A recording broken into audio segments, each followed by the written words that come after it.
एक जमाने में भारत की मिट्टी से ऐसे ऐसे हीरे निकले थे जिनकी चमक ने पूरी दुनिया को हैरान कर दिया था।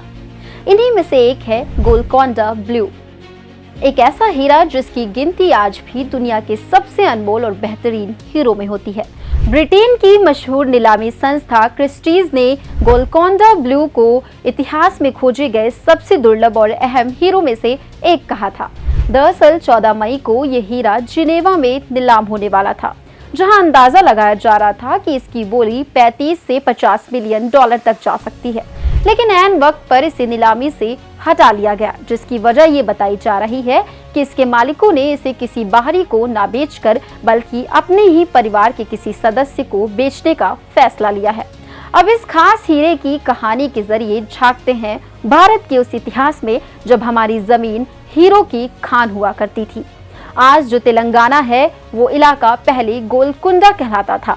एक समय था जब ये जगह दुनिया भर में हीरो के लिए मशहूर थी। यहीं से दुनिया के सबसे प्रसिद्ध कोहिनूर, दरियाई नूर और यहीं गोलकोंडा ब्लू जैसे हीरे निकले थे। इतिहासकार जैक ऑक्टन ने अपनी किताब diamonds and early history of the king of James में लिखा है कि 1600 के पहले दुनिया के ज्यादातर हीरे सिर्फ भारत से ही निकला करते थे, यानी भारत उस समय हीरो की वर्ल्ड कैपिटल था। बात करें अगर गोलकोंडा ब्लू की, तो इसकी कहानी शुरू होती है इंदौर के महाराजा यशवंत राय होलकर से। दरअसल उनके पिता ने 1923 में ये हीरा फ्रांस की जानी मानी ज्वेलरी कंपनी चाउमेट से एक ब्रेसलेट में जुड़वाया था, लेकिन बाद में ये हीरा एक शानदार हार में तब्दील हुआ जिसे रानी संयोगिताबाई देवी ने पहना था। आगे चलकर 1947 में ये हीरा अमेरिका के मशहूर जौहरी हैरी विंस्टन के पास चला गया। कुछ समय बड़ौदा के महाराजा के पास भी रहा और फिर आज के मालिक तक पहुंचा, जिनका नाम क्रिस्टीज ने सार्वजनिक नहीं किया। सोचिए एक हीरे ने कितने शाही घरानों का सफर तय किया है।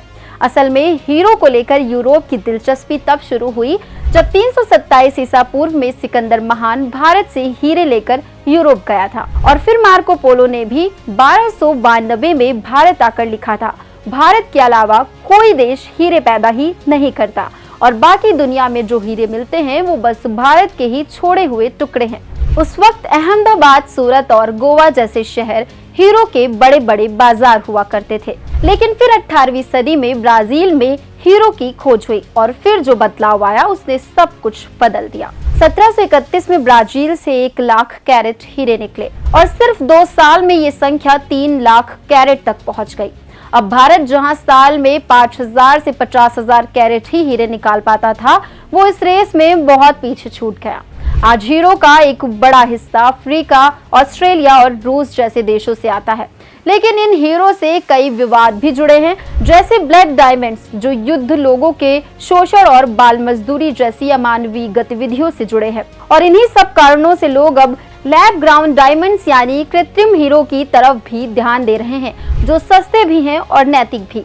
लेकिन बात जब गोलकोंडा जैसे हीरे की होती है तो इसकी शुद्धता, उसका इतिहास और उसका शाही रुतबा, ये सब बाकी सभी हीरो पर भारी पड़ते हैं। क्रिस्टीज के शब्दों में गोलकोंडा के हीरे आज भी रॉयल्टी के प्रतीक हैं। दुनिया भर के एक्सपर्ट्स इन्हें सबसे ऊपर मानते हैं। गोलकोंडा ब्लू सिर्फ एक हीरा नहीं, ये उस सुनहरे दौर की चमक है जब भारत वाकई में सोने की चिड़िया ही नहीं, हीरो की भी राजधानी था।